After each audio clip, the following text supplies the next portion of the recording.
নমস্কার, সকল ভক্ত বন্ধুদের সাদর আহ্বান জানাই জগৎগুরু শ্রী রামকৃষ্ণদেব ফেসবুক পেজে। আজকে আমাদের বুধবার দুটি পর্বে আমরা মাতৃ প্রসঙ্গ শুনি। মাতৃ প্রসঙ্গ মানেই শ্রী রামকৃষ্ণ প্রসঙ্গ, আবার শ্রী রামকৃষ্ণ প্রসঙ্গ মানেই মাতৃ প্রসঙ্গ। তা এবার মানে আজকে আমরা সেই প্রসঙ্গটি শুনবো, কিন্তু একটু অন্যভাবে। মঠ মিশনের 125তম প্রতিষ্ঠা বার্ষিকী এই 1 মে রবিবার। সেই উপলক্ষে আমাদের বিশেষ অনুষ্ঠান জন্মেরও প্রথম শুভক্ষণ। শুভ সন্ধ্যা ভারতীদি। যদিও সন্ধ্যা পেরিয়ে ক্রমশ আমরা অনেকটাই চলে এসেছি, তো আজকে আমরা তাহলে শুরু করি ঠাকুরের প্রসঙ্গ দিয়ে। ঠাকুরের প্রসঙ্গ এই কারণেই যে এই শ্রী রামকৃষ্ণ শক্তি অপার করুণায় এই অসীম অনন্ত শক্তি দেহ ধারণ করে ধুলির ধরণীতে অবতীর্ণ হলেন। তিনি অবতীর্ণ হলেন, কিন্তু তাকে তখন কজনই বা চিনেছিল? আমরা মায়ের কথাই শুনলাম যে মা বলছেন, ঠাকুরও কথা বলেছেন যে বেদের দল এলো গেল, কেউ জানতেও পারল না, কজনকে নিয়ে আনন্দ করে চলে গেল, কিন্তু তিনি এসেছেন জগৎ উদ্ধারের জন্য। শুভ সন্ধ্যা ছন্দা। আজকে আমরা এই দ্বিতীয় পর্বে এক এক করে সমবেত হচ্ছি। তা এই যে ঠাকুরের প্রসঙ্গ, সেখানে আমরা দেখছি যে এই বিরাট শক্তি যে পৃথিবীতে অবতীর্ণ হলো, সেই শক্তির ভার তো ধারণ করতে হবে। শুভ সন্ধ্যা ছন্দা। শক্তি শুধু এলেই হয় না, সেটি ধারণ করবার মতো উপযুক্ত পাত্র দরকার। একথা ঠাকুর তার প্রকট লীলায় বারবার বলেছেন। তা সেই যে আধার, সেটি কি হবে? তাই আজকে এই মঠ মিশনকে আমরা দেখতে পাচ্ছি। সেই মঠ মিশনের যে বীজটি অঙ্কুরিত হয়েছিল, সেই অঙ্কুরোদ্গম হলো কাশীপুর উদ্যানবাটিতে। কাশীপুর উদ্যানবাটিতে তার অন্তলীলা, তার সেই মারাত্মক যে কষ্টের দিনগুলির কথা আমাদের মনে পড়ে যায়। কিন্তু সেই কষ্টের অন্তরালে তিনি কি করলেন? তিনি অন্তরঙ্গ এবং বহিরঙ্গ এই দুই ভাগে তার প্রাণের ভক্তদের ভাগ করে নিলেন। তার অন্তরঙ্গ ভক্ত যারা, তারাই কিন্তু এই শ্রী রামকৃষ্ণ শক্তি ধারণ করতে পারবে। তারাই এই শ্রী রামকৃষ্ণ শক্তিকে জগতে স্থায়ীভাবে প্রতিষ্ঠিত করতে পারবে। সেই জন্যই ঠাকুরের এই লীলা। ঠাকুরের এই লীলা প্রসঙ্গে হরি মহারাজ, পরে স্বামী তুরীয়ানন্দ, তিনি ঠাকুরের ওই কষ্ট দেখে একদিন বলছেন যে ঠাকুরের তখন সেই মারাত্মক অবস্থা, সেই দেখে তার কষ্টও হচ্ছে, তবু তিনি বলছেন যে কিন্তু আমি যে দেখছি ভিতরে আনন্দময় সত্তা, তখন যে শালা ধরে ফেলেছে রে। ঠাকুর বলেছিলেন যে যাবার আগে তিনি প্রেমের হাঁড়ি ভেঙে দিয়ে যাবেন, অমৃতের ভাণ্ড তিনি ভেঙে দিয়ে যাবেন। তা সেইটি তিনি ভেঙে দিলেন কাশীপুর উদ্যানবাটিতে। সেই বিন্দু বিন্দু অমৃত এই জগতে যে খরিত হচ্ছে, সেই অমৃত ক্ষরণ এবার ধারণ করবে কে? সেই জন্যই একটু তখন এক নাগারে পড়তে পড়তে, তারপর একটু আদা, গরম জল, চা এইসব খেতে খেতে আবার একটু ঠিক হয়েছে, তেমন কিছু তো নয়, ওরকম একটু হয়ই ঠান্ডা গরমে, প্রতি বছরই হয়। তো তাই বলছি যে সেই যে কাশীপুর উদ্যানবাটির জন্মলগ্নের সূচনা কালটির কথা আজকে আমরা একটু শুনবো। আমরা যখন সৃষ্টি দেখি, সেই সৃষ্টির অন্তরালে যে কি পরিশ্রম থাকে, কি কষ্ট থাকে যে কোনো সৃষ্টির ক্ষেত্রে। আমরা যদি কোনো চিত্রকরের একটি ছবি দেখি, আমরা ছবিটা দেখলাম, তার সমালোচনা করলাম বা কেউ আনন্দ পেলাম, কিন্তু সেই ছবি আঁকার আগে তার শিল্পীর যে আবেগ, তার যে বেদনা, তার যে কষ্ট, সেটা আমরা কজন অনুভব করতে পারি? একটি শিশু জন্ম নেয়, তাকে নিয়ে আমরা এত হাসি খেলি, আনন্দ করি, কিন্তু তাকে যে 1 বছর ধরে তার মা তাকে লালন, মানে তার দেহের ভিতরে লালন করেছে, সে কথা কি আমাদের তখন আর মনে থাকে? মায়ের নিজেরও মনে থাকে না, সেই আনন্দ সব ভুলিয়ে দেয়। তেমনি ঠাকুরও যেন সেইভাবেই তার কষ্টের আবরণটি বাইরে রাখলেন, কিন্তু ভিতরে ভিতরে তার শক্তি বিকশিত হতে লাগলো, অমৃত খরিত হতে লাগলো। সেই কথা আজকে আমরা স্বামী শারদানন্দজি মহারাজের লীলা প্রসঙ্গ থেকে একটুখানি শুনব। কারণ সেইখানেই এই যে বীজটি রোপিত এবং অঙ্কুরিত ঠাকুর তখনই করে দিয়েছিলেন, এবং মাকে তিনি বলেছিলেন এই কাশীপুর উদ্যান বাটিতেই সেই অমোঘ বাণীটি, যে এ আর কি করেছে, তোমাকে এর অনেক বেশি করতে হবে। মাই তো শিশুকে যত্ন করে লালন পালন করে আহার দিয়ে বড় করে উপযুক্ত করে জাগতিক ক্ষেত্রে চলবার জন্য। তেমনি এই মঠ মিশনটি প্রতিষ্ঠিত হলো, ঠাকুর বীজ রোপণ করে অঙ্কুরোদ্গম করে দিলেন। তারপরে মা মাতৃশক্তির মধ্যে এই মঠ মিশন তো এত সুন্দরভাবে গড়ে উঠল, মাই তো আগলে রাখলেন। সেই জন্য আজকে আমরা প্রথমে ঠাকুরের কথা দিয়েই শুরু করব, আর তারপরে আমরা শুনবো স্বামী প্রিয়ব্রতানন্দজি মহারাজ, নিশীথ মহারাজ নামে যাকে আমরা ফেসবুকে পাই, তার নিবন্ধের একটুখানি অংশ। যে এতদিন আমরা সন্ন্যাসী বলতে আমাদের যে ধারণা ছিল, সেই ধারণা তিনি সম্পূর্ণ পাল্টে দিলেন। ঠাকুরের লীলায় সবই অভিনব, এই অভিনব লীলা কথা শ্রবণেও সুখ, শ্রবণেও আনন্দ। তাহলে আমরা শুরু করি সবাই।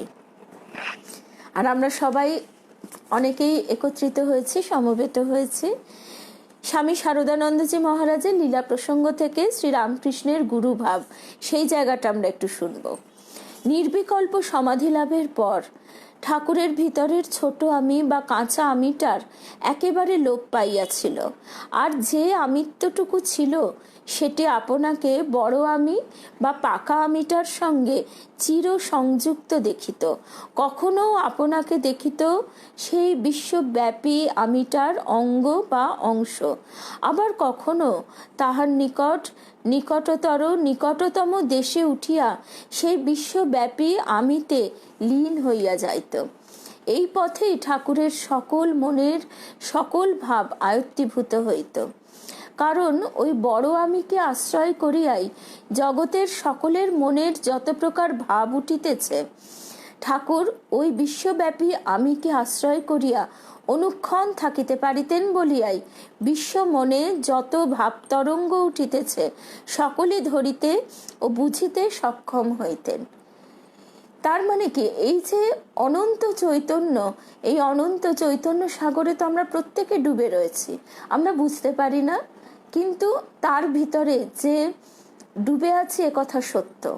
সেই অনন্ত সচ্চিদানন্দের সঙ্গে আমরা যখন এক হয়ে যাই, তখন প্রত্যেকের ভাব আমরা অনুভব করতে পারি। ঠাকুর বলতেন তিনি যেন কাঁচের ভিতর রাখা আলমারিতে, যেরকম কাঁচের আলমারিতে রাখা সব পুতুল জিনিসপত্র দেখা যায়, তিনি সকলের অন্তরের ভিতরটা ঠিক তেমনই দেখতে পেতেন। তিনি নিজেই তো সচ্চিদানন্দ পূর্ণ ব্রহ্ম নারায়ণ। তিনি দেহ ধারণ করেছেন কেন? এই জগতের যে গতি, জগৎ ক্রমবিবর্তনের মধ্যে দিয়ে এগিয়ে যাবে, কিন্তু সেই গতি হয় খুব ধীর। সেই গতিকে তিনি লয়যুক্ত করেছেন, দ্রুত লয়। সেই দ্রুত লয় এনে দেবার জন্যই, মানুষের কষ্ট লাঘবের জন্যই দেহ ধারণ করে এসেছেন। তাই এখানে আমরা দেখছি মহারাজজি লিখছেন, ঠাকুর ওই বিশ্বব্যাপী আমিকে আশ্রয় করিয়া অনুক্ষণ থাকিতে পারিতেন বলিয়াই বিশ্ব মনে যত ভাব তরঙ্গ উঠে সকলে ধরিতে ও বুঝিতে সক্ষম হইতেন। ওইরূপ উচ্চাবস্থায় ভগবানের অংশ আমি, ঠাকুরের এ ভাবটিও ক্রমে লীন হইয়া যাইত, এবং বিশ্বব্যাপী আমি বা শ্রী শ্রী জগন্মাতার আমিত্বই ঠাকুরের ভিতর দিয়া প্রকাশিত হইয়া নিগ্রহানুগ্রহ সমর্থ গুরু রূপে প্রতিভাত হইত। এবার সেই শক্তির যে ধারণ ক্ষমতা, সেই ধারণ ক্ষমতা তো প্রয়োজন। সেই শক্তিটি সমস্তভাবে কেন্দ্রীভূত হয়েছে এই মঠ ও মিশনে। আত্মারামের কৌটো, ঠাকুর বলছেন স্বামীজিকে, তুই আমাকে কাঁধে করে যেখানে নিয়ে গিয়ে রাখবি আমি সেখানেই থাকবো। তার মানে আমরা বুঝতে পারছি যে সমগ্র শক্তি কোথায় কেন্দ্রীভূত হয়েছে। কাজেই ঠাকুরকে দেখিলে তখন আর দিনের দিন বলিয়া বোধ হইত না। তখন ঠাকুরের চাল চলন, অপরের সহিত ব্যবহার প্রভৃতি সমস্ত ক্রিয়াকলাপই অন্য আকার ধারণ করিত। তখন কল্পতরুর মতো হইয়া তিনি ভক্তকে জিজ্ঞাসা করিতেন, তুই কি চাস? যেন ভক্ত যাহা চাহেন তাহা তৎক্ষণাৎ অমানুষী শক্তি বলে পূরণ করিতে বসিয়াছেন। বাস্তবিক তিনি কাদার তালের মতো আমাদের মনকে যেমন খুশি তেমন ভাঙতে গড়তে পারতেন। তার পার্শ্বদের মুখে আমরা একথা জেনেছি।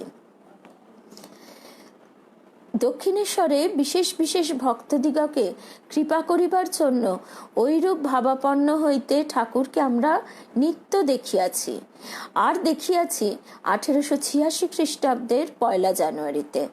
সেদিন ঠাকুর ঐরূপ ভাবাপন্ন হইয়া তৎকালে উপস্থিত সকল ভক্তদিগকে স্পর্শ করিয়া তাহাদের ভিতর ধর্মশক্তি সঞ্চারিত বা সুপ্ত ধর্মভাবকে জাগ্রত করিয়া দেন।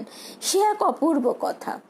তা সেই যে ধর্মভাবটি জাগ্রত হলো, তারপরে কি হবে? তারপর তাদের দেহ চলে যাবার সঙ্গে সঙ্গে কি সেই ভাবটিও জগৎ হতে অবলুপ্ত হবে? তা তো নয়। সেই জন্য তো তার এই ধরায় অবতার রূপে অবতরণ ঘটেনি। তিনি মানুষকে এগিয়ে নিয়ে যাবার জন্য এসেছেন। তো সেই শক্তিটা স্টোর করে রাখছে কে? এই শ্রী রামকৃষ্ণ মঠ ও মিশন। 1886 খ্রিস্টাব্দের 1 জানুয়ারি, কিঞ্চিত অধিক 2 সপ্তাহ হইল ভক্তেরা শ্রীযুক্ত মহেন্দ্রলাল সরকার ডাক্তার মহাশয়ের পরামর্শ অনুসারে ঠাকুরকে কলিকাতার উত্তরে কাশীপুরে রানী কাত্যায়নীর জামাতা গোপালবাবুর বাগানবাটিতে আনিয়া রাখিয়াছেন। ডাক্তার বলিয়াছেন, কলিকাতার বায়ু অপেক্ষা বাগান অঞ্চলের বায়ু নির্মল ও যতদূর সম্ভব নির্মল বায়ুতে থাকিলে ঠাকুরের গলরোগের উপশম হইতে পারে। এখন সেই জায়গাটা খুবই কনজেস্টেড, কিন্তু যে মুহূর্তে আমরা কাশীপুর উদ্যানবাটির ভিতরে প্রবেশ করি, সেই মুহূর্তে যেন এক অনাবিল শান্তির বাতাবরণ ছেয়ে ফেলে আমাদেরকে। তখন আমরা প্রত্যেকে সেখানে গেলে অনুভব করতে পারবই যে বিন্দু বিন্দু অমৃত খরিত হচ্ছে আজও।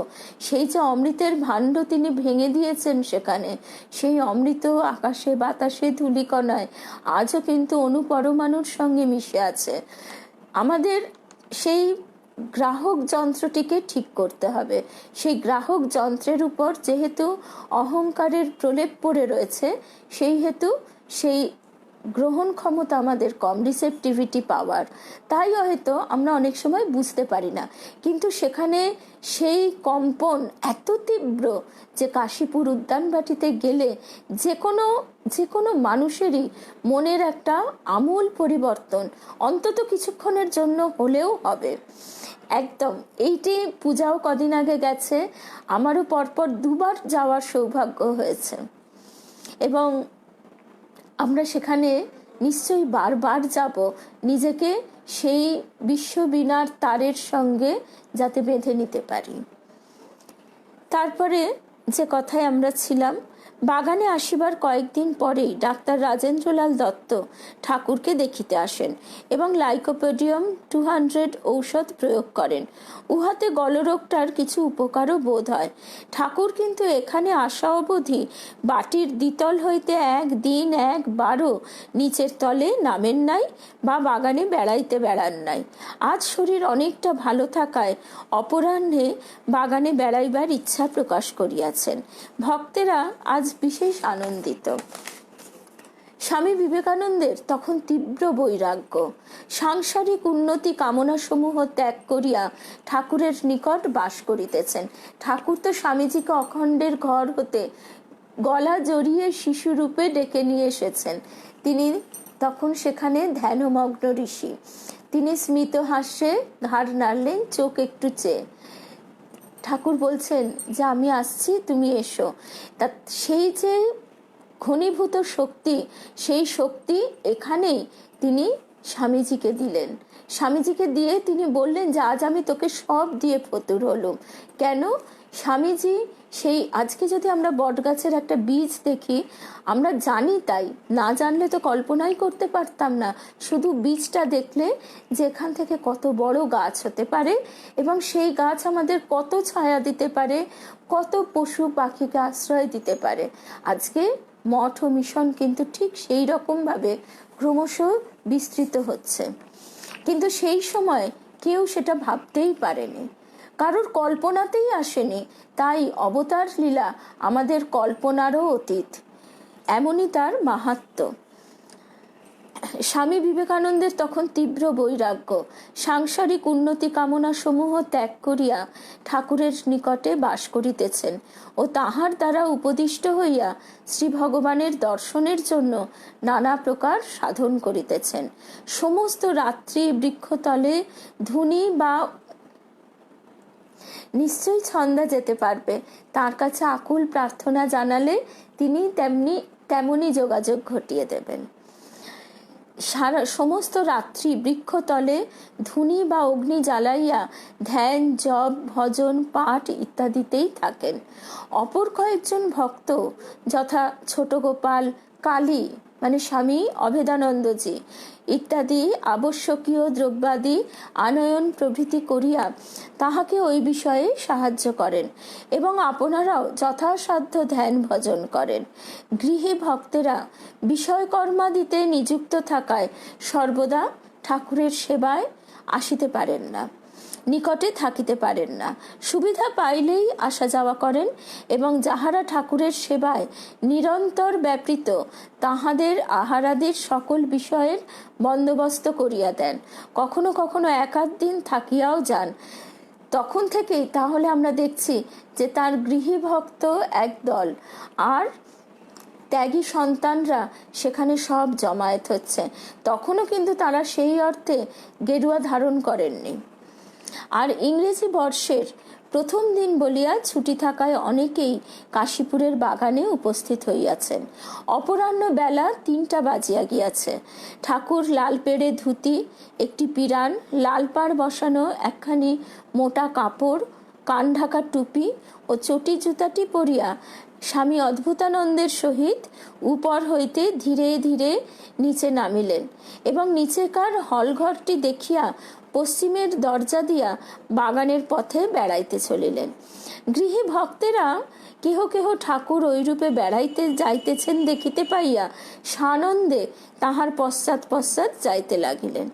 শ্রীযুক্ত নরেন্দ্র প্রমুখ বালক বা যুবক ভক্তেরা তখন সমস্ত রাত্রি জাগরণে ক্লান্ত থাকায় হলঘরের পাশে যে ছোট ঘরটি ছিল তাহার ভিতর নিদ্রা যাইতেছেন।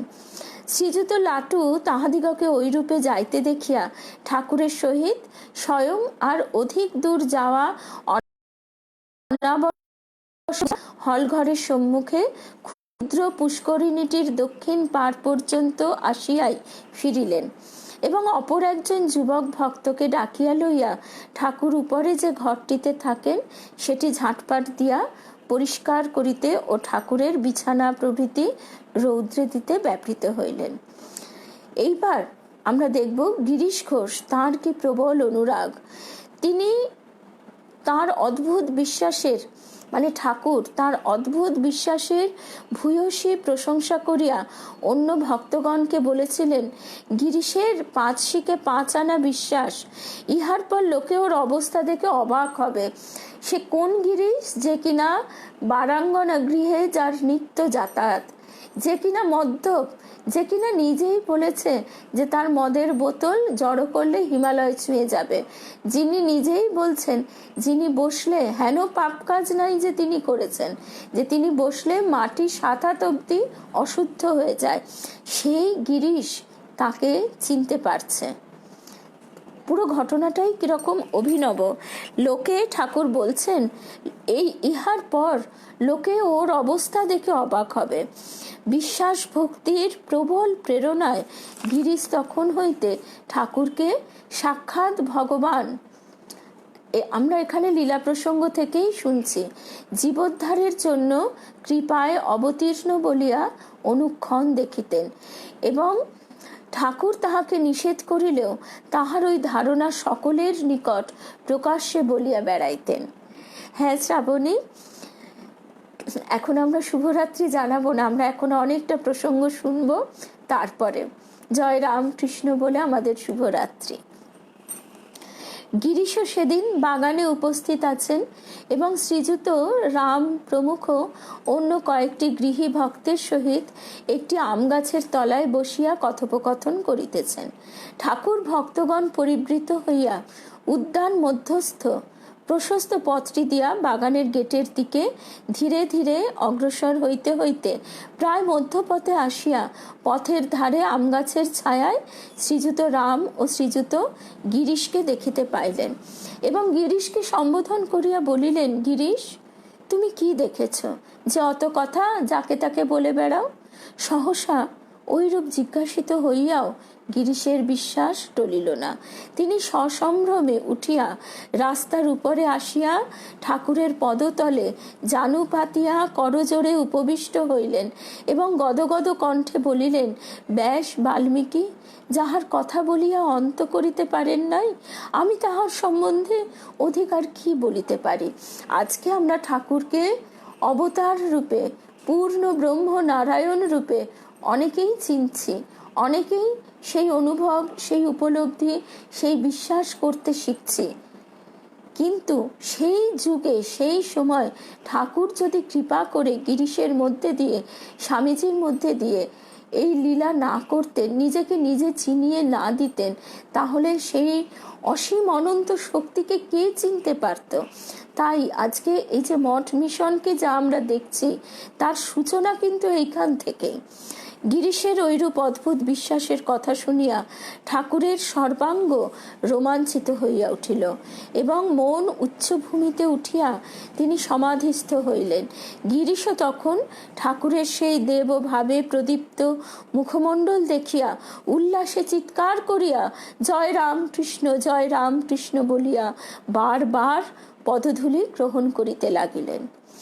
ইতিমধ্যে ঠাকুর অর্ধবাহ্য দশায় হাস্য মুখে উপস্থিত সকলের দিকে চাহিয়া বলিলেন, তোমাদের কি আর বলিব, তোমাদের সকলের চৈতন্য হোক। আমরা তো কেউ জানি না আমরা কি চাইব, আমরা গুয়ের পোকা, গোবরের পোকা, আমরা জানি এইটাই বুঝি জীবন, এইটাই আমাদের প্রাপ্তি, এটাই আমাদের ভবিষ্যৎ, তাই আমরা এই সব জিনিসই চাই। এই ভাব আমাদের নেই, ভাবনাই আমাদের নেই। তাই ঠাকুর বলছেন, তোমাদের কি আর বলিব, তোমাদের সকলের চৈতন্য হোক। এবার এই যে আশীর্বাদটি তিনি দিলেন, এই আশীর্বাদটি কোথায় কেন্দ্রীভূত হবে? সেই আশীর্বাদটি সম্পূর্ণরূপে ঘনীভূত, কেন্দ্রীভূত হয়ে রইল শ্রীরামকৃষ্ণ মঠ মিশনে। ভক্তেরা সে অভয় বাণী শুনিয়া তখন আনন্দে জয় জয় রব করিয়া কেহ প্রণাম, কেহ পুষ্পবর্ষণ এবং কেহ বা আসিয়া শ্রীপদ স্পর্শ করিতে লাগিলেন। প্রথম ব্যক্তি পদস্পর্শ করিয়া দণ্ডায়মান হইবা মাত্র ঠাকুর ঐরূপ অর্ধবাহ্য দশায় তাহার বক্ষ স্পর্শ করিয়া নিচের দিক হইতে উপর দিকে হস্ত সঞ্চালিত করিয়া বলিলেন, চৈতন্য হোক। অর্থাৎ আমাদের মন সদা সর্বদা নিম্নগামী, কুলকুণ্ডলিনী আমাদের জাগ্রত করবার জন্য ঠাকুর কৃপা করছেন, করে চলেছেন আজও। তিনি সেদিন কি করলেন? নিচের দিক হইতে উপর দিকে হস্ত সঞ্চালিত করলেন। সাধারণ জীবের মন লিঙ্গগুচ্ছ নাভিতেই ঘোরাফেরা করছে, সেখান থেকে মনকে যতক্ষণ না আমরা ঊর্ধ্ব চেতনার সঙ্গে সংযুক্ত করতে পারছি, ততক্ষণ পর্যন্ত আমাদের দুঃখ কষ্টের অবসান নেই। দ্বিতীয় ব্যক্তি আসিয়া প্রণাম করিয়া উঠিবা মাত্র তাহাকেও ঐরূপ করিলেন, তৃতীয় ব্যক্তিকেও ঐরূপ, চতুর্থকেও ঐরূপ। এই রূপে সমাগত ভক্তদিগের সকলকে একে একে ওই রূপে স্পর্শ করিতে লাগিলেন। আর সে অদ্ভুত স্পর্শে প্রত্যেকের ভিতর অপূর্ব ভাবান্তর উপস্থিত হইয়া কেহ হাসিতে, কেহ কাঁদিতে, কেহ বা ধ্যান করিতে, আবার কেহ বা নিজের আনন্দে পরিপূর্ণ হইয়া অহেতুক দয়ানিধি ঠাকুরের কৃপা লাভ করিয়া ধন্য হইবার জন্য অপর সকলকে চিৎকার করিয়া ডাকিতে লাগিলেন। সে চিৎকার ও জয় রবে ত্যাগী ভক্তেরা কেহ বা নিদ্রা ত্যাগ করিয়া, কেহ বা হাতের কাজ ফেলিয়া ছুটিয়া আসিয়া দেখিলেন উদ্যান পথ মধ্যে সকলে ঠাকুরকে ঘিরিয়া ওইরূপ পাগলের ন্যায় ব্যবহার করিতেছেন। আমরা সে গানে পাই, আমায় দে মা পাগল করে, আমার কাজ নাই মা জ্ঞান বিচারে। তো আমরা জ্ঞান বিচারের পথ ধরে এগোতে পারি না, অত্যন্ত কঠিন সে পথ, এবং সেই পথে যেতে যেতে ক্লান্তি, শ্রান্তি এবং পড়ে যাওয়ারও ভয়। তাই ঠাকুর প্রেমের অমৃতের ভাণ্ডটি ভেঙে দিলেন, যাতে আমরা প্রেম পথে এগিয়ে যেতে পারি। রবীন্দ্রনাথের গান আছে, নাথ হে প্রেম পথে সব বাধা ভাঙিয়া দাও, নির্জনে স্বজনে অন্তরে বাহিরে নিত্য তোমারে হেরিব। তাই এই আশীর্বাদ ঠাকুর দিলেন, তোমাদের চৈতন্য হোক। কিন্তু এই ঘটনাটি চাপা পড়ে যেত, কেননা সেই মানুষগুলি তো একদিন না একদিন এই দেহ ছেড়ে চলে যাবে, তারপর সেই কেন্দ্রীভূত হবে শক্তি কি করে? সেই জন্যই সেই বীজটি তিনি সেখানে প্রথিত করলেন, যে গৃহী ভক্তরা এসে জুড়বে সেই মহিরুহের তলায়, বটবৃক্ষের তলায়, এবং সেই বটবৃক্ষটি তৈরি করবে কে? স্বামী বিবেকানন্দ, যাকে তিনি ডেকেই নিয়ে এসেছিলেন। পরে গৃহী ভক্তদিগের অনেককে ওই সময় কিরূপ অনুভব হইয়াছিল তৎবিষয়ে জিজ্ঞাসা করিয়া জানা গেল, কাহারও সিদ্ধির নেশার মতো একটা নেশা ও আনন্দ, কাহারও চক্ষু মুদ্রিত করিবা মাত্র যে মূর্তির নিত্য ধ্যান করিতেন অথচ দর্শন পাইতেন না, ভিতরে সেই মূর্তির জাজ্জল্য দর্শন, কাহারও ভিতরে পূর্বে অননুভূত একটা পদার্থ বা শক্তি যেন সরসর করিয়া উপরে উঠিতেছে, এইরূপ বোধ ও আনন্দ, এবং কাহারও বা পূর্বে যাহা কখনো দেখেন নাই এরূপ একটা জ্যোতির চক্ষু মুদ্রিত করিলেই দর্শন ও আনন্দানুভব হইয়াছিল। তাহলে এই যে অনুভূতি, এই অনুভূতি তিনি সেদিন কিছু মানুষকে দিলেন, কিন্তু সেদিনও তিনি দু একজনকে দেননি, বলেছিলেন পরে হবে। তা এবারে শুধু কি তিনি এই অল্প কজনকে উন্নত করবার জন্য এসেছেন তা তো নয়, সেই বাকিদের কি হবে, বাকিদের আশ্রয় কি হবে, সেই আশ্রয় তৈরি করবেন এরপর স্বামী বিবেকানন্দ। যদিও তখনও তাকে দেখে কারোর কল্পনায় আসাই সম্ভব নয় যে তিনি কি করতে পারেন। তিনি যে জগৎ জয় করতে পারেন, বাপে খেদানো মায় তাড়ানো ছেলে, যাদের দুবেলা খাওয়া জোটে না, যাদের কৌপিনের পর একটির পর দুটি বস্ত্র নেই, সেটি শুকিয়ে যখন ভিক্ষা চাইতে বেরোতে হয় সেইটি সবাই পরে। তো এহেন অবস্থা থেকে আজকে যে বিরাট বিরাট বটবৃক্ষ আমরা দেখছি, তার মূল ছিল সেই দিন এখানে এই এক অদ্ভুত অভিনব লীলা সম্পাদিত হয়েছিল। সাধারণ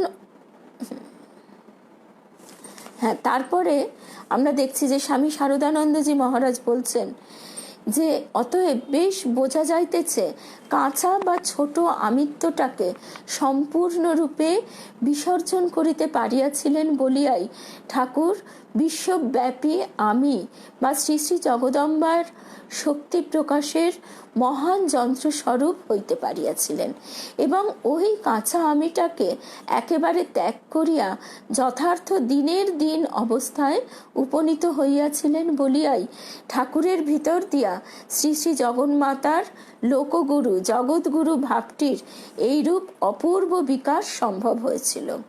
তাহলে আজকে আমরা যে জগৎগুরু শ্রী রামকৃষ্ণদেব, যাকে আমরা অবতার রূপে আস্তে আস্তে চিনতে পারছি, যাকে আমরা বুঝতে পারছি যে সর্বদেব দেবীর স্বরূপ তিনি। আমাদের গুরুদেব বলতেন যে যদি যার যে ভাবটি ইচ্ছা হয় সে সেই ভাবটি ধরে এগোবে। কালী, কৃষ্ণ, শিব, যার যে ভাবটি ইচ্ছে হয় সেই ভাবটি ধরে এগোতে এগোতে দেখবে সেই সব ভাব শ্রীরামকৃষ্ণে মিলে গেছে। আবার বলতেন, কেউ যদি শ্রীরামকৃষ্ণ এই ভাবটি ধরেই এগোতে থাকে, এগোতে এগোতে এক সময় দেখবে যে তিনি সর্বভাবের মধ্যে প্রকাশিত। তা এই যে ঘটনাটি, এই ঘটনাটি একদিন ঘটে গেল কালের এক প্রেক্ষাপটে, তারপর চাপা পড়ে গেল, তা তো হতে পারে না। সেই জন্যই এই ঘটনা দিয়ে তিনি সেই চেতনাকে জাগিয়ে দিলেন। স্বামী শিবানন্দজি মহারাজ বলছেন তার পার্ষদ যে এইভাবে তিনি জগতের কুলকুণ্ডলিনী শক্তিকে জাগিয়ে দিলেন। তোমাদের চৈতন্য হোক, অর্থাৎ আমরা সকলে, মা যে বলছেন যারা এসেছে, যারা আসেনি, যারা ভবিষ্যতে আসবে, সকলের জন্য আমার আশীর্বাদ ও ভালোবাসা রইল। ঠাকুর ও মা তো অভেদ।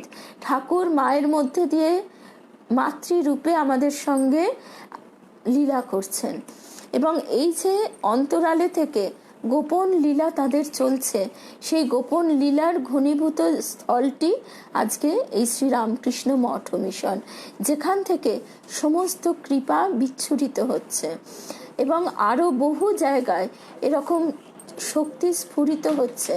সেই শক্তিগুলি সব এসে রামকৃষ্ণ মঠ ও মিশনে মিশে যাচ্ছে।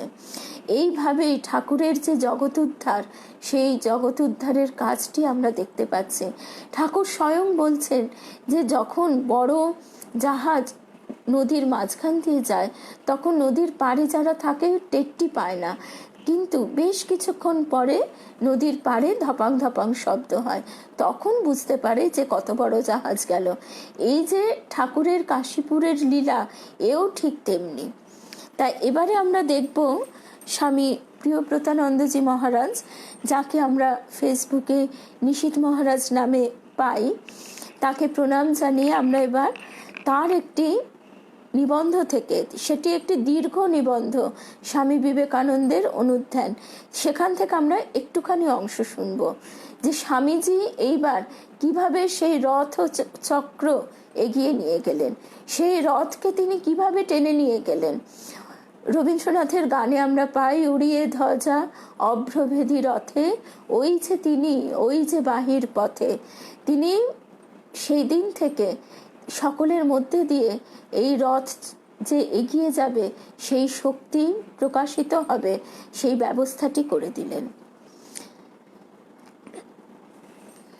স্বামী বিবেকানন্দের সেবাযোগ এবং মানব কল্যাণ, এই প্রসঙ্গটি আমরা এবার শুনব স্বামী প্রিয়ব্রতানন্দজি বা নিশীথ মহারাজ নামে, যাকে আমরা পাই ফেসবুকে, তার কাছ থেকে।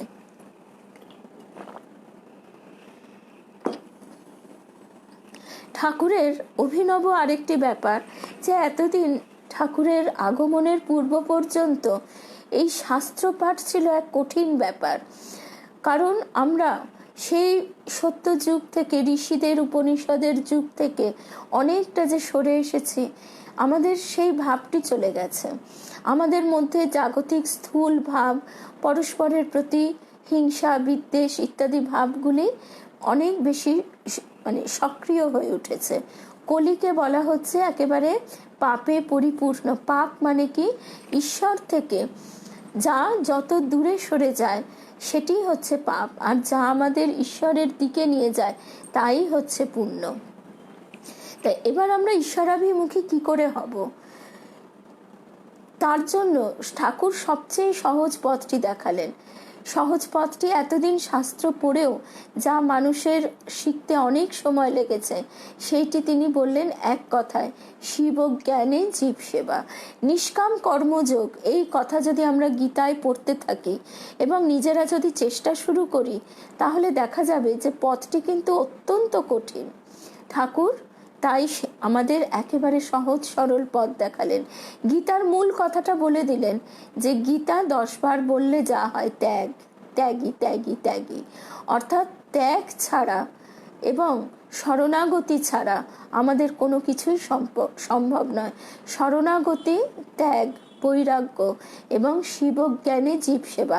শাস্ত্রের যে এত উচ্চ পর্যায়ের কথা, অদ্বৈত জ্ঞান, সেও লাভ হবে এই একমাত্র শিবজ্ঞানে জীব সেবার মধ্যে দিয়ে। জ্ঞান, ভক্তি, কর্ম সব একাকার হয়ে গেছে। সেই ভাবটি আমরা দেখতে পাই এই মঠ মিশনের সন্ন্যাসীদের মধ্যে।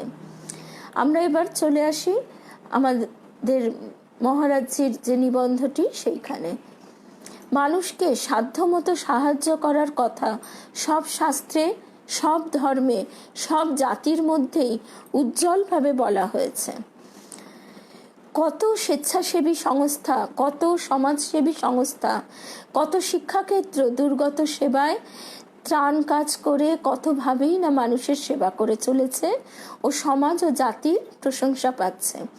এভাবে দেখা যায় যে অপরের দুঃখ কষ্টে আমরা সমবেদনা অনুভব করি ও সম্ভব হলে তার সাহায্যে এগিয়ে যাই। বৈজ্ঞানিকেরা এর কারণ অনুসন্ধান করতে গিয়ে দেখেছেন যে সব প্রাণীর জিনের মধ্যে নিজ গোষ্ঠীর অপরকে সাহায্য করার বীজ লুকিয়ে আছে। মানুষের ক্ষেত্রে কিন্তু এই জিন তত্ত্বের ব্যাখ্যাটুকুই সম্পূর্ণ ব্যাখ্যা নয়, আরো অনেক বিষয়ের প্রভাব এতে আছে। কিন্তু সব থেকে গুরুত্বপূর্ণ হলো অপরকে সাহায্য করার প্রচেষ্টা মানুষের অন্তরের মহত্বের বহিঃপ্রকাশ মাত্র। অপরের কল্যাণ করার কথা বা লোকহিত আমাদের দেশে বহুকাল আগে থেকেই চলে আসছে। গীতায় ভগবান শ্রীকৃষ্ণ বলেছেন, সাং নিয়মন্দ্রিয় গ্রামং সর্বত্র সমবুদ্ধয়ঃ তে প্রাপ্নুবন্তি মামেব সর্বভূত হিতে রতাঃ। এখানে সর্বভূতের কথা অর্থাৎ সর্বপ্রাণীর কথা বলা হয়েছে, যে তাদের হিতে অর্থাৎ কল্যাণে যারা রত বা নিযুক্ত আছেন তারা আমাকে অর্থাৎ শ্রী ভগবানকে লাভ করেন, কারণ আত্মা রূপে তিনি সর্বভূতে বিরাজ করেন। আমরা সবাই স্বরূপত আত্মা। ভগবান বুদ্ধ জগতের দুঃখ দূর করবার উদ্দেশ্যে তার শিষ্যদের আদেশ করেছিলেন, চরদ ভিক্ষারে বহুজন হিতায় বহুজন সুখায়, বহুজনের হিতের জন্য, বহুজনের সুখের জন্য, অর্থাৎ দুঃখ দূর করার জন্য, বহুজনের সুখের জন্য অর্থাৎ দুঃখ দূর করার জন্য ভিক্ষুরা নিজেদের জীবন উৎসর্গ করবে।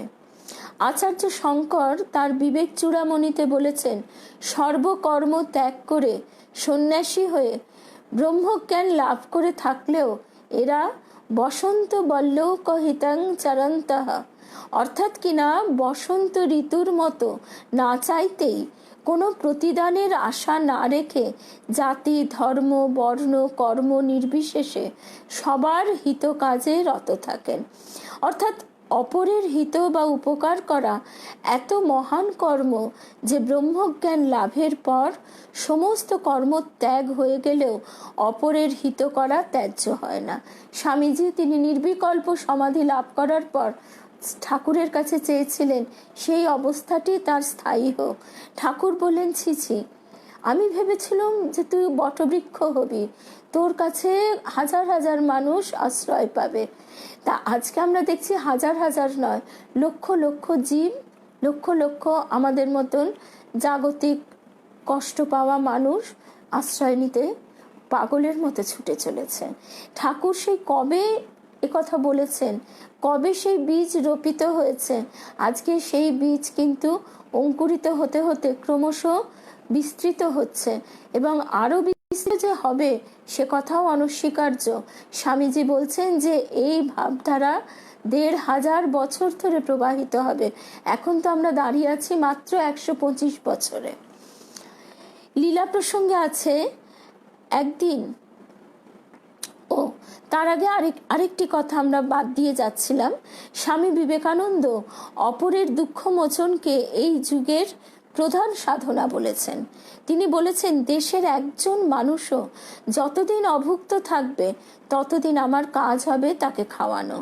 1894 সালে শিকাগো থেকে চিঠি লিখে শিষ্য আলাসিঙ্গা পেরুমলকে দেশের গরিবদের জন্য ভাবতে বলেছেন। তাদের জন্য কিছু করতে নির্দেশ ও উৎসাহ দিচ্ছেন, লিখছেন আর জানবে যতদিন এই লক্ষ লক্ষ মানুষ ক্ষুধা ও অশিক্ষার মধ্যে বেঁচে থাকবে ততদিন আমি সেই প্রত্যেকটি ব্যক্তিকে ঘৃণ্য বিশ্বাসঘাতক বলবো, যারা এদের মূল্যে শিক্ষিত হয়েও এদের দিকে ফিরে তাকায় না। একজন সন্ন্যাসীর মুখে এ ধরনের কথা প্রথম উচ্চারিত হলো, কারণ এতদিন অবধি সন্ন্যাসী বলতে আমরা জানতাম সমস্ত কিছু ত্যাগ করে তিনি নিজের ব্রহ্মজ্ঞানের উদ্দেশ্যে, ব্রহ্মজ্ঞান লাভের উদ্দেশ্যে গিরি গুহায় সাধনা করছেন। ঠাকুর বলছেন যে তোর ব্রহ্মজ্ঞান লাভ হলো তো জগতের কি হলো? এই জগৎ উদ্ধারের জন্য ঠাকুরের যে বিশাল শক্তি নিয়ে জগতে অবতরণ করা, সেই ঘটনারই আজকে আমরা রূপ দেখতে পাচ্ছি শ্রীরামকৃষ্ণ মঠ ও মিশনকে। তারই রূপ, তারই ছবি আমরা দেখতে পাচ্ছি এবং তারই শক্তি বিকশিত হচ্ছে, যে কারণে আমরা সবাই ছুটে চলেছি সেই দিকে। লীলা প্রসঙ্গে আছে, একদিন দক্ষিণেশ্বরে ঠাকুর শ্রী রামকৃষ্ণ ভক্ত সঙ্গে বসে আছেন। বৈষ্ণব ধর্মের কথা হচ্ছে। নরেন্দ্রনাথও সেখানে উপস্থিত আছেন। ঠাকুর বলছেন, বৈষ্ণবদের সার কথা, জীবে দয়া, নামে রুচি, বৈষ্ণব পূজন। বৈষ্ণব শাস্ত্রে আছে নাম নামী অভেদ, কৃষ্ণ ও বৈষ্ণব অভেদ। আবার কৃষ্ণের এই জগৎ সংসারও জীব, তাই নামে রুচি, সর্বজীবে দয়া আর বৈষ্ণব পূজন, এইগুলি বৈষ্ণবদের সাধন। কিন্তু ঠাকুর সর্বজীবে দয়া এই কথাটি বলেই হঠাৎ সমাধিস্থ হলেন। কতক্ষণ পর অর্ধবাহ্য দশায় বললেন, জীবে দয়া, জীবে দয়া। দুঃশালা, কীটাণু কীট, তুই জীবকে দয়া করবি? দয়া করবার তুই কে? না না, জীবে দয়া নয়, দয়া নয়, শিব জ্ঞানে জীবের সেবা। কথা কটির মধ্যে নরেন্দ্রনাথ দেখতে পেয়েছিলেন অদ্ভুত এক আলো। অদ্বৈত বেদান্তের যে চরম উপলব্ধি, জীব ও ব্রহ্মের অভেদ জ্ঞান, ঈশ্বর সর্বভূতে বিরাজমান, তার বাস্তব প্রয়োগ কি সহজেই না হতে পারে? ভাবলেন, প্রভু যদি দিন দেন তাহলে এ মহাতত্ত্ব জগতে প্রকাশ করবেন। পরে যখন সত্যি দিন এলো, শিবজ্ঞানে জীব সেবাকে করলেন এ যুগের মহামন্ত্র, এ যুগের নতুন সাধনা। ভগবান শ্রী রামকৃষ্ণ যেমন একদিকে ঘোষণা করেছেন ঈশ্বর লাভই মনুষ্য জীবনের উদ্দেশ্য, আর এ উদ্দেশ্যে বলেছেন ঈশ্বরের শরণাগত হয়ে কায় মনোবাক্যে তার ভজনা অর্থাৎ সেবা পূজা করতে। ঠাকুর যুগধর্ম হিসেবে বলেছেন ভক্তির কথা, বলেছেন কলিতে নারদীয় ভক্তি, আবার বলছেন চোখ বুঝলে তিনি আছেন আর চোখ খুললেই কি তিনি নেই? মাটির প্রতিমায় ঈশ্বরের পূজা হয় আর মানুষে হয় না। তোমরা কি বেল বলতে শুধু বেলের শ্বাসটাই বোঝো, না তার ভিতরে আঠা বিচি সব সমেত, খোলা সব সমেত? তেমনি জগৎ সব কিছু নিয়ে, অর্থাৎ তিনি সর্বকিছুর মধ্যে ওতপ্রোতভাবে জড়িত, তিনি ভিন্ন কিছুই নেই, সব কিছুই তারই প্রকাশ। এই তত্ত্বটি আমরা অনুধাবন করতে পারি এই শিবজ্ঞানে জীব সেবার মধ্যে দিয়ে, ভক্তি পথে শরণাগতির মধ্যে দিয়ে চলতে চলতে। আমাদের মনে সাধারণ প্রশ্ন, ঈশ্বরকে কোথায় পাবো? মন্দিরে, তীর্থস্থানে নাকি মূর্তিতে? বলছেন স্বামী প্রিয়ব্রতানন্দজি মহারাজ, নিশীথ মহারাজ নামে যাকে আমরা পাই, আমরা তারই নিবন্ধ থেকে শুনছি। তার সোজা উত্তর আছে শাস্ত্রে, ঈশ্বরই সব হয়েছেন, জীব ব্রহ্মৈব না পরঃ। শুধু ব্রহ্ম সত্য, জগন মিথ্যা নয়, মনে রাখতে হবে জীব ব্রহ্মৈব না পরঃ। উপনিষদের মন্ত্রেও আছে সর্বতঃ পানি পাদন্তৎ সর্বতক্ষি শিরমুখম সর্বতঃ শ্রুতিমল্লোকে সর্বমাবৃত্তিয়া তিষ্ঠতি, শ্বেতাশ্বতর উপনিষদে। অর্থাৎ সেই ব্রহ্ম সর্বত্র হস্তপদ বিশিষ্ট, সর্বত্র চক্ষু মস্তক মুখমণ্ডল বিশিষ্ট, সর্বত্র কর্ণ বিশিষ্ট হয়ে সর্বব্যাপী হয়ে বিরাজ করেন, অর্থাৎ সমস্ত প্রাণী দেহে তিনি বিরাজ করেন। এছাড়া উপনিষদের মন্ত্র সর্বং খল্বিদং ব্রহ্ম, সৃষ্টির যা কিছু সবই ব্রহ্ম। স্বামী বিবেকানন্দ কবিতার ছন্দে লিখলেন, ব্রহ্ম হতে কীট পরমাণু, সর্বভূতে সেই প্রেমময়, মন প্রাণ অর্পণ করো সখে এ সবার পায়ে, বহুরূপে সম্মুখে তোমার, ছাড়ি কোথা খুঁজিছ ঈশ্বর, জীবে প্রেম করে যেই জন, সেই জন সেবিছে ঈশ্বর। স্বামীজি ঠাকুরের শিবজ্ঞানে জীব সেবার নির্দেশটি গ্রহণ করে সেবাকে এই যুগের প্রধান সাধনা বলে ঘোষণা করলেন জ্ঞান কর্ম ভক্তি ও রাজযোগের সমন্বয়ে গড়া এই নতুন সেবাযোগ স্কুল কলেজ হাসপাতাল ডিসপেন্সারি ত্রাণ কাজ ইত্যাদির মাধ্যমে। আত্মতত্ত্বজ্ঞ স্বামীজির ত্যাগ ও সেবার আদর্শে গড়া এই যে সেবাযোগ, এটি কিন্তু সাধারণ সমাজ সেবা নয়, এটা বিশেষ প্রণিধানযোগ্য কথাটি। এতদিন আমরা সন্ন্যাসীদের লক্ষ্য দেখেছি, তারা ব্রহ্মজ্ঞান লাভ করবেন, নিজে মুক্ত হয়ে যাবেন। আর একটা শ্রেণী আমরা দেখছি যারা সমাজের উন্নতি চায়, সমাজ সেবা করতে চায়,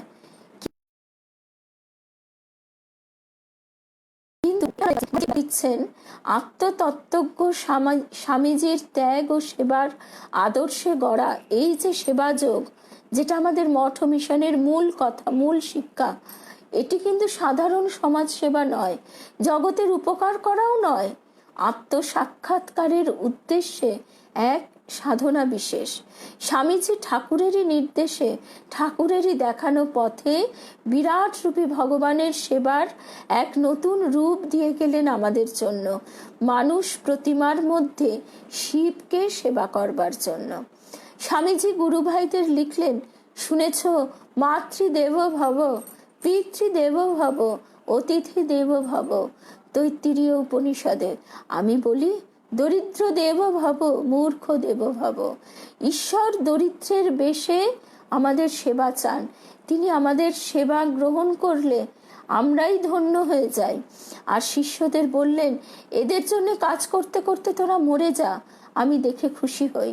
আমরা তা না করে কি করি, কোথায় কত কি নিয়মে কি করতে হবে তাই নিয়ে মাথা ঘামাই, কিন্তু মূল কথা হচ্ছে প্রেম এবং সেবা। স্বামীজি কিন্তু এটুকু করেই ক্ষান্ত হননি, মানুষের অন্তর্নিহিত দেবত্বকে উপলব্ধি করার বার্তা রেখে গেলেন।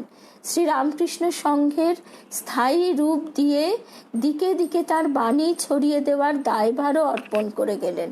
এই হলো স্বামীজির প্রবর্তিত সেবাযোগ বৃত্তান্ত। ধর্মকে শুধু তত্ত্বে বা বইয়ের পৃষ্ঠায় আবদ্ধ না রেখে তার সফল রূপায়ণ করা জীবনের প্রতি পদক্ষেপে যে শিক্ষা আমরা পাচ্ছি শ্রীরামকৃষ্ণ মঠ ও মিশন থেকে। এই সেবাযোগের অল্পমাত্র অনুষ্ঠানও যে অশেষ কল্যাণকর, সে কথা স্বামী অখণ্ডানন্দজি লিখছেন একটি চিঠিতে। বহু জীবনের কল্যাণ সাধন করিতে করিতে স্বীয় আধ্যাত্মিক জীবনের পুষ্টি ভিন্ন কোনো ক্ষতি হইবারই সম্ভাবনা নাই। গীতায় যেমন আছে, পার্থ নৈবেহ নামুত্র বিনাশস্তস্যা বিদ্যতে, নহি কল্যাণ কৃত কশ্চিৎ দুর্গতিং তাত গচ্ছতি। অর্থাৎ কল্যাণকারীর কখনো দুর্গতি হয় না। বহু ক্ষেত্রে আমাদের মতো হিসেবি জাগতিক বুদ্ধিতে একেবারে পরিপক্ক মানুষের মনে হয় কি কথা, ঘরের খেয়ে বনের মোষ তাড়ানো। অর্থাৎ এই যে আমরা সুবিধাবাদী, আরামপ্রিয়, ভোগী, তার প্রমাণই হচ্ছে এই কথা। এ কথা শুধু সাধু সন্ন্যাসীদের জন্য নয়, বা শুধু দীক্ষিত ভক্তদের জন্য নয়, যারাই আন্তরিকভাবে ঠাকুর মা স্বামীজির এই কাজে হাত লাগাবেন, তাদেরই অন্তরে সত্য স্বরূপ ঈশ্বর প্রকাশিত হবেন। মঠে মিশনে সেখানে প্রচলিত ধর্ম কার, হিন্দু ধর্ম, কে মুসলিম, কে জৈন, কে বৌদ্ধ, এই নিয়ে কোনো ভেদাভেদ নেই। এখানে মূল ধর্মই হচ্ছে মনুষ্য ধর্ম। আমাদের যে ভাব পশুত্ব থেকে মনুষ্যত্বে উত্তীর্ণ হওয়া এবং মনুষ্যত্ব থেকে দেবত্বে উত্তীর্ণ হওয়া। সুতরাং তথাকথিত নাস্তিকেরও এখানে আসতে কোথাও কোনো অসুবিধা নেই। সে তার মতো তার ভাবেই সেবা কাজে অংশগ্রহণ করতে পারে। স্বামীজির দেখানো এই পথে, তাই মহারাজজি এর পরেই লিখছেন, কি আস্তিক কি নাস্তিক সবাই স্বচ্ছন্দে আসতে পারে। এমনকি যারা ধর্ম একেবারেই মানেন না তাদেরও এতে অংশ নিতে কোনো দ্বিধা হয় না। কারণ স্বামীজি যে মানুষের কথা বলেছেন, মানুষকে বাদ দিয়ে ভগবানকে আরাধনা করার কথা একবারও তিনি বলেননি। স্বামীজির আরেকটি প্রধান শিক্ষা হলো যে যেখানে দাঁড়িয়ে সেখান থেকেই তাকে সামনের দিকে এগোতে সাহায্য করো। বর্তমান আর্থসামাজিক পটভূমিতে আধুনিক বিজ্ঞানের আলোকপ্রাপ্ত মানুষের পক্ষে স্বামীজির দেখানো পথই যে সব থেকে উপযোগী, একথা গভীর অন্তর্দৃষ্টি সম্পন্ন চিন্তাবিদরা মেনে নিয়েছেন। আর যারা আগে অতটা তলিয়ে দেখেননি তারাও আজ তা মানতে বাধ্য হচ্ছেন। গীতায় বলা হচ্ছে, ঈশ্বরঃ সর্বভূতানাং হৃদ্দেশে অর্জুন তিষ্ঠতি ভ্রাময়ন সর্বভূতানি যন্ত্রারূঢ়ানি মায়ায়া। অর্থাৎ ঈশ্বর সবার হৃদয়ে অন্তর্যামী রূপে আছেন সর্বদা, কিন্তু তিনি প্রকাশিত নন বলেই আমরা তার উপস্থিতি উপলব্ধি করি না। যেদিন তিনি নিজেকে প্রকাশ করবেন আমাদের হৃদয়ে, সেদিন থেকে আমাদের সব দিনই হয়ে উঠবে শ্রী মঙ্গল ও উৎসব মণ্ডিত। নিত্যোৎসব ভবতেষাং নিত্য শ্রীনৃত্য মঙ্গলং येषां হৃদিস্থ ভগবান মঙ্গলায়তনং হরি। এই হচ্ছে তাহলে মূল কথা। আমরা সবাই তো আনন্দের সন্ধান করি, কিন্তু সেই আনন্দের সন্ধান করতে গিয়ে আমরা ভুল পথে চালিত হই। সেই আসল আনন্দের পথটি আমাদের ঠাকুর মা স্বামীজির দেখানো পথটি ধরেই যেতে হবে। এবং ঠাকুর স্বয়ং এই মঠ ও মিশনের একেবারে কেন্দ্রীভূত সমস্ত শক্তি নিয়ে বসে আছেন, আর মা তার স্নেহ দ্বারা আগলে রেখেছেন। ঠাকুর মা অভেদ, কিন্তু আমাদের যে স্থূল বুদ্ধি, সীমিত বোধ, জাগতিক দৈহিক বোধ, সেই বোধকে পরিপুষ্ট করবার জন্যই তাদের এই লীলা। আমরা ঠাকুরের মধ্যে দিয়ে ঈশ্বরের পিতৃরূপটি পাই, আর মায়ের মধ্যে দিয়ে ঈশ্বরের মাতৃভাবটি পাই, যেখানে সবটাই স্নেহ, পুরোটাই ক্ষমা, পুরোটাই আদর, পুরোটাই স্নেহ ভালোবাসা। এই ভালোবাসার বন্ধনে আজকে এই মঠ মিশনটি বাঁধা রয়েছে পরস্পরের সঙ্গে। স্বামীজির প্রচারিত ধর্মের ভিত্তি হলো জগতের শাশ্বত প্রেম, কর্ম ও জ্ঞান। তার বাণী ওয়ার্ক ইজ ওয়ার্শিপ। নিবেদিত কর্মকেই ধর্ম জ্ঞান করার শিক্ষা দিয়েছেন তিনি। এটা পরিষ্কার যে প্রচলিত অর্থে ধার্মিক হতে শিক্ষা দেননি, বলেছেন যথার্থ ধার্মিক হতে। এই কথাটি আমাদের মনে রাখতে হবে। এই কারণেই আজকে আমরা আমাদের মনের ভাব যার যেরকমই হোক না কেন, সবাই কিন্তু ওই মঠ ও মিশনের আশ্রয়ে গিয়ে শান্তি পাই। প্রচলিত অর্থে ধার্মিক হতে শিক্ষা দেননি, বলেছেন যথার্থ ধার্মিক হতে। তিনি উদ্দীপ্ত করেছেন আধ্যাত্মিক হতে, অন্তরের দেবত্বের বিকাশ ঘটাতেন। বলেছেন অন্তরের দেবত্বের বিকাশই যথার্থ ধর্ম, আর নিজের আত্মাকে শ্রদ্ধা করাই আধ্যাত্মিকতা। নিজের আত্মাকে শ্রদ্ধা করাই আধ্যাত্মিকতা। তিনি আরো বলেছেন, লৌহ কঠিন পেশির দেহ ও ইস্পাতের মতো অনমনীয় স্নায়ুর অধিকারী হতে, যাতে জীবন সংগ্রামে পিছিয়ে পড়তে না হয়। স্বামী বিবেকানন্দের ব্যক্তিত্বের ভিত্তি ও পূর্ণতা তার আধ্যাত্মিকতায়। তিনি যা কিছু করেছেন, যা কিছু বলেছেন, সবই ওই আধ্যাত্মিক ভিত্তির ওপর দাঁড়িয়ে। সব সময় সামনে দেখেছেন মানুষের বেশে নারায়ণকে, আর বলেছেন সেই নারায়ণের পূজার মধ্যেই আছে সব সার্থকতা। যে সাম্যের কথা তিনি বলেছেন সেও আধ্যাত্মিকতার সাম্য। আজকাল আজকালকার ধর্মচর্চায় এর কোনো প্রত্যক্ষ প্রমাণ আমরা দেখতে পাই না। তার কারণ ধর্মের ও আধ্যাত্মিকতার যথার্থ অনুশীলন আমরা করি না। তাই যুগ যুগ ধরে আমাদের সাম্য পুঁথিতেই থেকে গেছে, বাস্তব জীবনে প্রতিফলিত হচ্ছে না। তাই তো স্বামীজি চেয়েছেন ভারতের পুনর্জাগরণ। কারণ ভারত বাঁচলে তার আধ্যাত্মিক সম্পদও রক্ষা পাবে, যার অভাবে জগৎ আজ পিছিয়ে পড়েছে। নানা অছিলায় মারামারি হানাহানি লেগে রয়েছে। স্বামীজি যে শিক্ষার কথা বলেছেন তারও মূল উদ্দেশ্য আধ্যাত্মিকতার জাগরণ ও অনুভব, যার শুরু আত্মশ্রদ্ধা থেকে। তা সুতরাং আমরা বুঝতে পারছি যে এই যে ঠাকুর অবতীর্ণ হলেন পূর্ণ ব্রহ্ম নারায়ণ অনন্ত অসীম, সেই শক্তি মানব দেহ ধারণ করে এই জগতে অবতীর্ণ হলেন মানুষের ভিতরে যে দেবত্ব এতদিন সুপ্ত হয়েছিল তাকে জাগ্রত করবার জন্য, এবং সেই যে জেগে উঠবে তার জন্য সেই প্রজ্বলিত দীপশিখাটি জ্বলছে শ্রীরামকৃষ্ণ মঠ মিশনের ছায়ায়। সেখান থেকে আমরা প্রত্যেকে আমাদের প্রাণের আলো জ্বালিয়ে নেব, এইটি আমাদের প্রত্যেকের প্রার্থনা। এবং এই আলো যখন জ্বলে উঠবে তখন সারা পৃথিবী আলোকিত হবে। দেখব যে আর কোথাও কোনো অন্ধকার নেই। রবীন্দ্রনাথ তার গানে বলছেন, কোণে কোণে যত লুকানো আধার জ্বলিবে ধন্য হয়ে। অর্থাৎ কোথাও কোনো অন্ধকার আর থাকবে না, কোণে কোণে যত লুকানো আধার জ্বলিবে ধন্য হয়ে।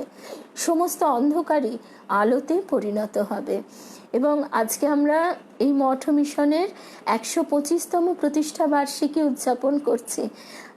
এরপরে আমরা হয়তো এই দেহে থাকবো না, কিন্তু ঠাকুরের লীলার সঙ্গী হয়ে আমরা দেখব 1500 বছর ধরে কিভাবে তার লীলা প্রকাশিত হচ্ছে। তাহলে আজকে আমরা এখানেই আজকের প্রসঙ্গ শেষ করছি। আর আমাদের সেই প্রাণের ঠাকুরকে স্মরণ করে প্রসঙ্গ শেষ হচ্ছে যে এই আলো যেন আমাদের প্রত্যেকের হৃদয়ে আমরা জ্বালতে পারি। আগামীকাল আমরা শুনব ভাগবত প্রসঙ্গ, ভাগবত কথা, রামকৃষ্ণ মঠ মিশনের পূজা, ফেসবুক থেকে সন্ধ্যে 7:30টায়। তাহলে আজকে শুভরাত্রি। জয় রামকৃষ্ণ, জয় রামকৃষ্ণ, জয় রামকৃষ্ণ।